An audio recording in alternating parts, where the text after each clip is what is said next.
అందరికీ నమస్తే. అనుకున్నది ఒకటి అయ్యింది ఒకటి, బోల్తా కొట్టిందిరో బుల్బుల్ పిట్ట అని చెప్పి మనం చిన్నప్పుడు కావచ్చు, చదువుకునే ఏజ్లో, కాలేజీలో కావచ్చు, స్కూల్లో కావచ్చు ఎక్కువ వినేది. కొద్దిగా సినిమాలలో కూడా ఈ డైలాగు కొంచెం ఫేమస్గా వాడేటోళ్ళు. లేదా ఏదైనా సందర్భాలలో మనం ఒకటి అనుకుంటే ఒకటైంది రివర్స్ అయింది. రివర్స్ అయిందని చెప్పి చాలా సందర్భాల్లో మనం ఈ వర్డ్ని వాడుతాం. ఇప్పుడు కూడా తెలంగాణ రాష్ట్ర ప్రభుత్వ పరిస్థితి అట్లనే అయిందా? కేసీఆర్ ఆనవాళ్ళు లేకుండా చేద్దాం, మనం వచ్చిన తర్వాత చింపేద్దాం, చెరిపేద్దాం, ఊపేద్దాం, బద్దలు కొట్టేద్దాం, బాక్స్ బద్దలు కొట్టేద్దాం అనుకున్నంత రేంజ్లో అడుగుపెట్టిన తర్వాత మొత్తం రివర్స్ అవుతా ఉందా అనేది ఒకసారి ఆలోచన చేయాలి. కేసీఆర్ అసలు అసెంబ్లీకి రాకుండా కేసీఆర్ని ముచ్చెమటల్లో పెట్టిస్తాం, కేసీఆర్ ఆనవాళ్ళు లేకుండా చేస్తామని చెప్పి కేసీఆర్ అసెంబ్లీకి రాడు, అసలు వీళ్ళ పేరు కూడా తలచాడు. అయినా కూడా వీళ్ళు కిందకి మీదకి అవుతా ఉన్నారు. కేసీఆర్ పేరు వీళ్ళు అనేక సార్లు చెప్పిండ్రు. కాళేశ్వరం కమిషన్కి హాజరు కావాలంటే కేసీఆర్కి వెన్నులో వణుకు పుడుతుంది. రాడు రాడు రాడు రాడు రాడు వచ్చా, సైలెంట్గా వచ్చిండు, సైలెంట్గా పోయిండు. ఇప్పుడు వీళ్ళకి ఒక అంతర్మదనం, మళ్ళీ అదొక టెన్షన్. అని వచ్చిండు కదా, ఇన్ని రోజులు రాలేదు, ఇప్పుడు ఏమంటారు? వచ్చిన తర్వాత, వచ్చిపోయిన తర్వాత మేము పెడతాం బయట, మా దగ్గర బండారం ఉంది, బయట పెడతాం. మరి పెట్టాలి కదా. ఇట్లా ఒకటి అనుకుంటా ఉంటే ఒకటి అయిపోతా ఉంది. ముందే చెప్పారు కదా, ఎన్నికల కంటే ముందే మాకు మొత్తం తెలుసు, ఈజీగా తులం బంగారం ఇయ్యంగా, స్కూటీలు ఇయ్యంగా, 2500 మహిళకి ఇయ్యంగా, పెన్షన్లు పెంచంగా, రైతు భరోసా ఇయ్యంగా, కూలీలకు ఇయ్యంగా, కౌలోళ్ళకి ఇయ్యంగా, రుణమాఫీ జయంగా, ఫ్రీ బస్ మొత్తం ఇయ్యంగా, ఫ్రీ కరెంట్ ఇయ్యంగా, ఇంకా మస్తు మిగులుతాయి అన్నారు. బంగారు తెలంగాణ ఇది, ఇంకా మస్తు మిగులుతాయి అని చెప్పి ఇవాళ ఏమైపోయా? బోర్ల పక్కన వాళ్ళేదా?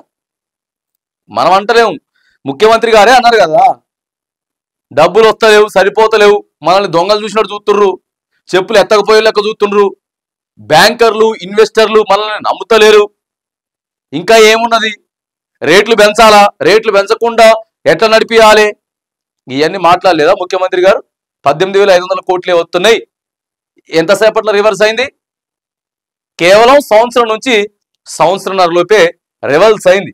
ప్రభుత్వాన్ని నడపడం అంటే అంత ఆశామాషి కాదు. కేసీఆర్కి తెలుసు, ఇవన్నీ తెలుసు. కేసీఆర్కి ఇవన్నీ తెలుసు. ఎన్నికలలో వీళ్ళు ఇన్ని హామీలు ఇస్తా ఉన్నారో, ఒకవేళ గెలిస్తే గెలవచ్చు గాక, కానీ కాలం సమాధానం చెప్తుంది. మనం మాత్రానికి కొద్దిగానే పెంచుదాం, ఎక్కువ పెంచడం అయితే కాదు అని చెప్పి ఆయన చల్లబడే కేసీఆర్ అని అర్థం చేసుకొని 10 ఏళ్ళు చూసిండు కదా, దాదాపుగా 10 ఏళ్ళు చూసిండు. 10 ఏళ్ళు ఏం చూసిండు? అభివృద్ధిని చూసిండు. అభివృద్ధిని చూపెడితే ఎంత డబ్బులు ఖర్చు అయితే చూసిండు, సంక్షేమం కోసం ఖర్చు పెడితే ఎంత ఖర్చు అయితే చూసిండు. మరి కేసీఆర్ ఏమో మామూలుడా? గీయన్నీ చూసిండు. గీయన్నీ చూసి ఇక నా వల్ల కాదే బాబు, 2000 ఉందిగా పెన్షను, దాన్ని ఒక 250 పెంచుతా, సంవత్సరానికి 250 పెంచుకుంటూ పోతా. ఇవాళ కేసీఆర్ కింద మీద పడితే ఇవాళ పెన్షన్ 3000 వచ్చేది. ఎందుకంటే సంవత్సరం కూడా అయిపోయింది కదా, సంవత్సరం కూడా అయిపోయింది కాబట్టి 2వ సంవత్సరం పడుతుంది కాబట్టి మహా అయితే ఎంత 6 నెలలకో సంవత్సరానికో ఇప్పటి వరకు అటు ఇటుగా కేసీఆర్ లెక్క ప్రకారం 3000 వచ్చేది. ఇక మేము ఉరికి 4000 ఇస్తామంటే గా 2000 కాడనే ఉన్నది కథ. గా 2000 కాడనే కథ ఉన్నది. అంటే మూసీ కావచ్చు, హైడ్రా కావచ్చు, ఎస్యు భూముల విషయం కావచ్చు, ఇక ఇతరత్ర అంశాల మీద కూడా కావచ్చు, కిందకి మీదకైతా ఉందనేది వాస్తవం. కిందకి మీదకైతా ఉందనేది వాస్తవం. అందుకే అనుకున్నది ఒకటి అయింది ఒకటి, బోల్తా కొట్టింది. బోల్తా కొట్టకపోతే ఇప్పుడు పరిస్థితులు వేరేలాగుంటాయి. అంటే మెయిన్ ఎక్కడ బోల్తా కొట్టింది అని అంటే, ఉత్తగానే మాటలు చెప్పి అధికారంలోకి వస్తే అయిపోలే, ఇలా సమయం అయిపోతుంది. ఈజీగా కళ్ళు మూసి తెరిచేలోపు సంవత్సరం వస్తా ఉంది. అవునా కాదు? రోజులు ఎట్లా గడిచిపోతున్నాయో అర్థం కావట్లే. ఏం సమాధానం చెప్తాం ప్రజలకి? ఇవాళ కేసీఆర్ గెలిచినా కూడా ఆగమాగమయ్యేది పరిస్థితి. లేవు, డబ్బులు లేవు.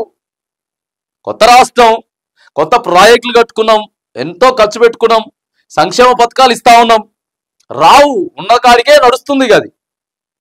ఆ పోయిన ప్రభుత్వం చివరి మూమెంట్ వరకు ఏవైతే పథకాలు తీసుకొచ్చిందో అంతవరకే, ఇంకా లేదు, ఎనఫ్ లేదు. ఇక ఏదైనా ఉంటే ఆచి తూచి అడుగులేయాలి, అంతేగాని ఠాక్ ఏకదం వచ్చేసి ఆ పథకాలని కంటిన్యూ చేయాలి, ఇప్పుడు ఫ్రీ బస్ ఇవ్వాలి, ఆ పథకాలని కంటిన్యూ చేయాలి, ఇప్పుడు మళ్ళీ 200 యూనిట్ల ఫ్రీ కరెంట్ ఇవ్వాలంటే తగుదునా? అవుతుందా?